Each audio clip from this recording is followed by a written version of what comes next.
Every morning, it begins the same way. The alarm rings.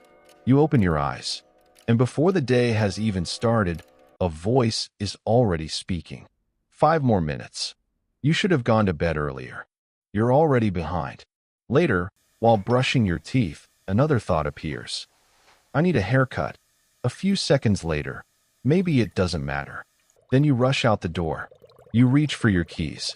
They're gone. Frustration rises instantly.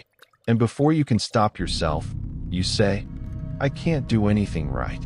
Most people never question these moments. They assume they are simply thinking. But what if those thoughts are not as simple as they appear?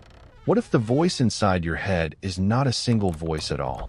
Carl Jung believed that within every person exists an entire hidden world, a world most people never explore. And sometimes, what we call talking to ourselves is actually a conversation happening between different parts of the psyche. The question is not whether that conversation exists. The question is, are you listening? Most people believe they are one person, one mind, one identity, one voice. But Jung disagreed. Perhaps you've experienced this before. You're scrolling through social media late at night. You see someone you once knew, a former classmate, an old friend, someone who seems to have everything figured out, a successful career, a happy relationship, a life moving forward. And suddenly, something uncomfortable appears inside you. Part of you feels happy for them, but another part feels something else. Envy, sadness, resentment. You quickly push it away because it doesn't fit the image you have of yourself. Yet both reactions are real. Both belong to you. Jung believed the human psyche is filled with contradictions. Part of you wants safety. Another part wants freedom. Part of you wants to belong. Another part wants independence. Part of you wants to change. Another part is terrified of change.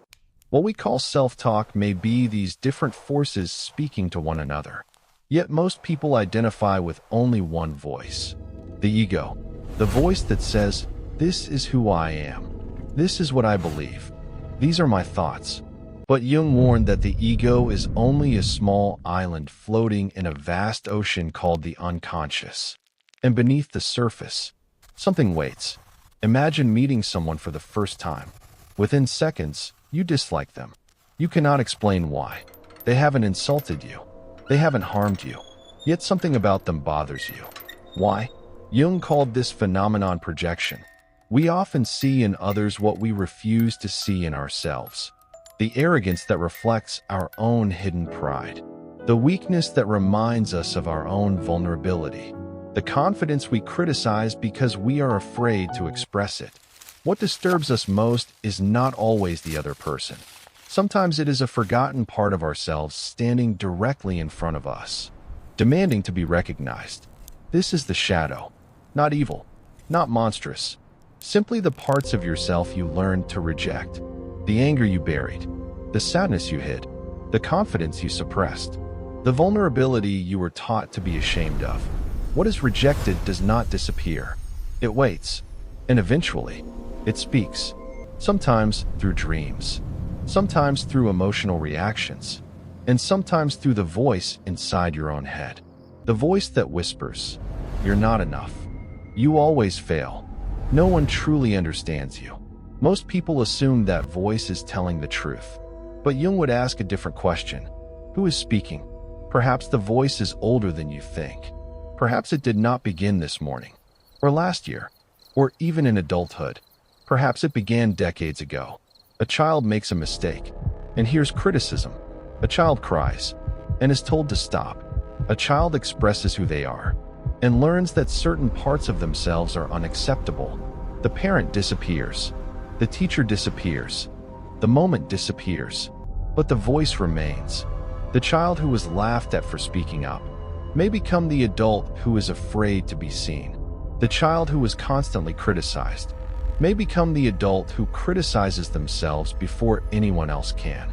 Because if you attack yourself first, nobody else can surprise you. Protection disguised as self-destruction.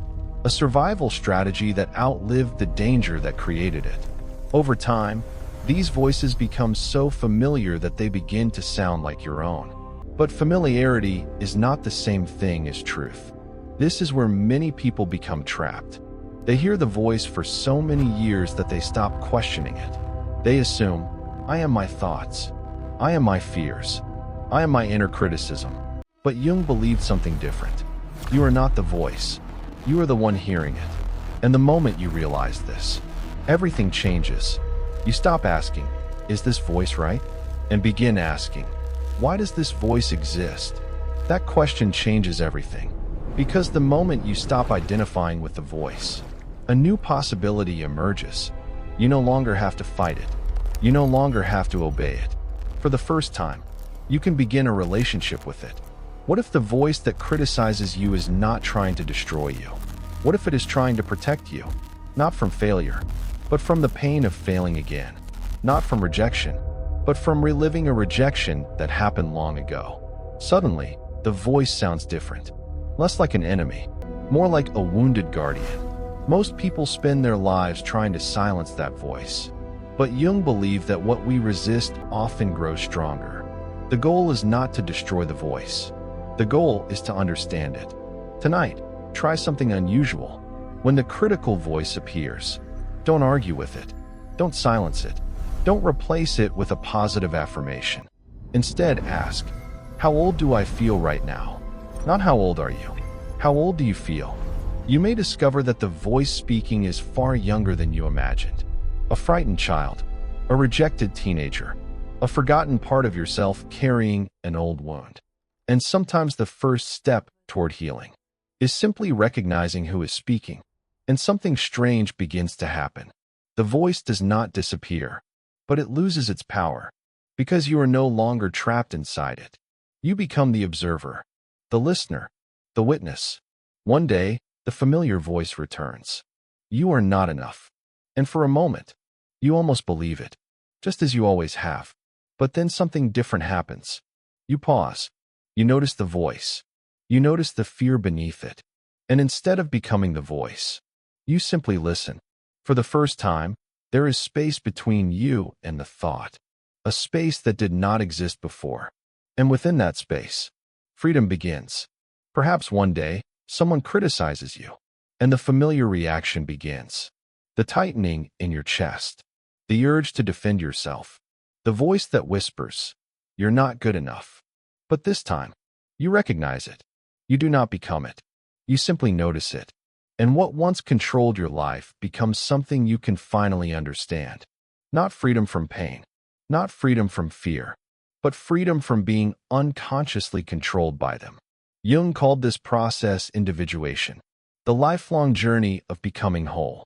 Not by eliminating your darkness, not by pretending your wounds never existed, but by bringing hidden parts of yourself into consciousness, by meeting them, understanding them, and gradually integrating them into a larger, more complete self. The goal was never perfection. The goal was wholeness. Imagine spending your entire life living inside a vast house, while knowing only one room. Most people never open the other doors. They never meet the forgotten parts of themselves, the wounded child, the shadow, the deeper self waiting beneath it all.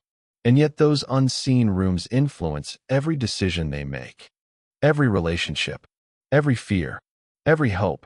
Perhaps the greatest tragedy is not having a shadow. Every human being has one. The tragedy is living your entire life without ever meeting it, living in one room, while an entire universe waits behind the locked doors. And whether you open those doors may be the most important decision of your life. So the next time you catch yourself talking to yourself, pause, listen carefully, and ask a simple question. Who inside me is speaking right now? Because the answer may not only change the way you think, it may change the way you live.